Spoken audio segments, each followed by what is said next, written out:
Welcome to my YouTube channel.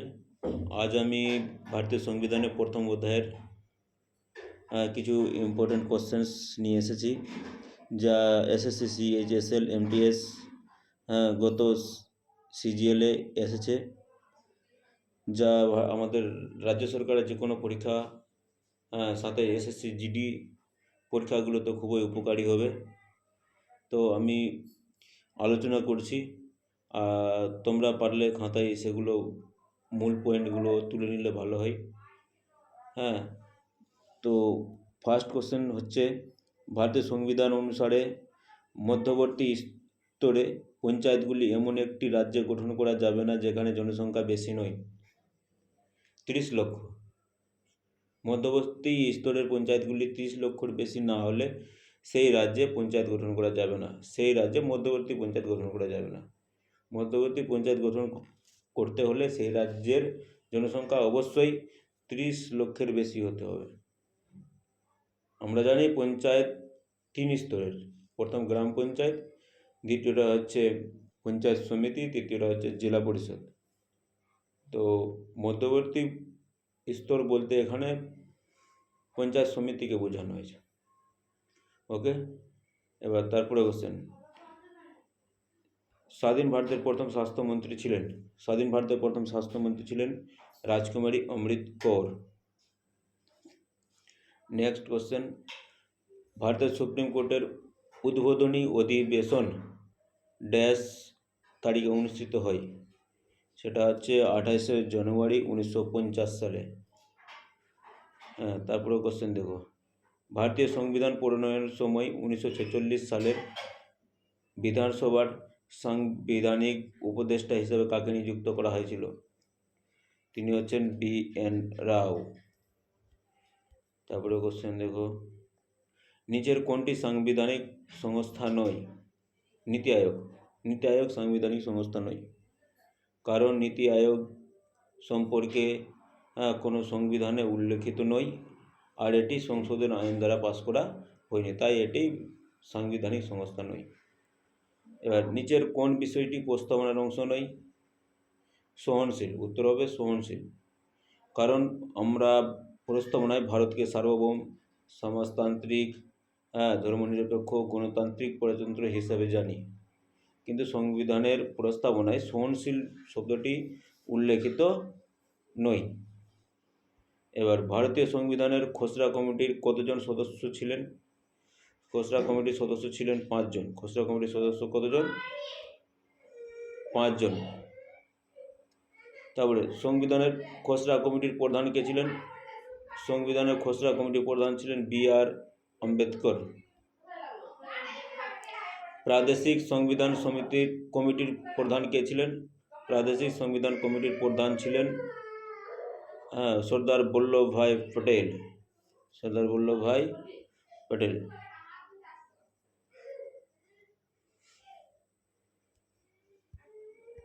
তারপরে question দেখো, ভারতের সংবিধান ধারা কোন ধরনের নাগরিকত্ব প্রদান করা হয়েছে?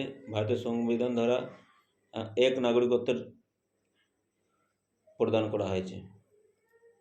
নেক্সট কোশ্চেন, কবে গণপরিষদ ভারত সংবিধান গ্রহণ করে? কবে গণপরিষদ ভারতের সংবিধান গ্রহণ করে? 26শে নভেম্বর 1949 সালে। 26শে নভেম্বর 1949 সালে। এই বিষয়ে গণপরিষদ সম্পর্কে কয়েকটা কোশ্চেন তোমরা খাতায় তুলে নিও। যেমন হচ্ছে, গণপরিষদের প্রথম অধিবেশন বসেছিল 1946 সালের 9 ডিসেম্বর। এই টাইমে অস্থায়ী সভাপতি হিসাবে নিযুক্ত হয়েছিলেন সচ্চিদানন্দ সিনহা। তারপরে 1946 সালে 11 ডিসেম্বর যে অধিবেশন হয়, সেই অধিবেশনে স্থায়ী সভাপতি হিসাবে নিযুক্ত হয়েছিলেন ডক্টর রাজেন্দ্র প্রসাদ। আর একটা কথা, গণপরিষদে মোট কটি অধিবেশন বসে? খেয়াল রাখবে, মোট 11টি অধিবেশন বসেছিল। প্রথমটা 1946 সালে 11 ডিসেম্বর, আর শেষটা অধিবেশন হয়েছিল 1950 সালে 24শে জানুয়ারি। ওকে, এবার নেক্সট হচ্ছে 1967 সালের ভারতীয় সংবিধানের রাষ্ট্রভাষার তালিকায় নিচের কোন ভাষা অন্তর্ভুক্ত ছিল? সিন্ধ্রি অন্তর্ভুক্ত ছিল সিন্ধ্রি। তারপরে ভারতীয় সংবিধানের জনক কাকে বলা হয়? জনক বলা হয় B.R. আম্বেদকরকে। কাকে বলা হয়? B.R. আম্বেদকরকে। এবার কোশ্চেন দেখো, নিম্নলিখিতের মধ্যে কে সংবিধান প্রণয়নের জন্য গণপরিষদের দায়বদ্ধ ছিলেন না? গণপরিষদের দায়বদ্ধ ছিলেন না মহাত্মা গান্ধী। তারপরে ভারতের গণপরিষদের খসড়া কমিটির চেয়ারম্যান কে ছিলেন? খসড়া কমিটির চেয়ারম্যান ছিলেন B.R. আম্বেদকর। তারপরে ভারতে প্রতি বছর কোন দিনে সংবিধান দিবস পালিত হয়? সংবিধান দিবস পালিত হয় 26শে নভেম্বর। যেহেতু 1949 সালে 26শে নভেম্বর সংবিধান গ্রহণ করা হয়েছিল, তাই 26শে নভেম্বরটাকে ভারতের সংবিধান দিবস হিসেবে পালন করা হয়। তারপর দেখো, আর মনে রাখবে এই জায়গাটিতে 1946 সালে 1949 সালে 26শে নভেম্বর সংবিধান গ্রহণ করা হয়, কিন্তু কার্যকরী হয়েছিল কত সালে? কার্যকরী হয়েছিল 1950 সালে 26শে জানুয়ারি। অবশ্য কোশ্চেনটা ইম্পর্ট্যান্ট, এটা আলাদাভাবে একটু তুলে নিও। তারপরে ভারতের সংবিধানের খসড়া কমিটির চেয়ারম্যান কে ছিলেন? B.R. আম্বেদকর। খসড়া কমিটির চেয়ারম্যান B.R. আম্বেদকর। তারপরে কে ভারতীয় সংবিধানের প্রস্তাবনাকে ভারতীয় সংবিধানের রাজনৈতিক জন্ম পত্রিকা হিসাবে ঘোষণা করেছিলেন? K.M. Munshi, Kanhaiyalal Maneklal Munshi. Next question, ভারতের প্রথম গণপরিষদ নির্বাচিত হয় কবে? 1946 সালে 9 ডিসেম্বর। 1946 সালে 9 ডিসেম্বর। তারপরে কোন সালে মতিলাল নেহেরু এবং 8 জন কংগ্রেস নেতা ভারতের জন্য একটা সংবিধান রচনা করেছিলেন? 1928 সালে ভারতের জন্য প্রথম সংবিধান রচনার সূত্রপাত করেছিলেন। তারপর হচ্ছে নিচের কোনটি ভারতীয় ফেডারেল ব্যবস্থার বৈশিষ্ট্য নয়? সেটা হচ্ছে একক স্তরের সরকার। তো ভারত স্বাধীনতা, সমতা এবং ভ্রাতৃত্বের আদর্শ কোন দেশের সংবিধান থেকে নেওয়া হয়েছে?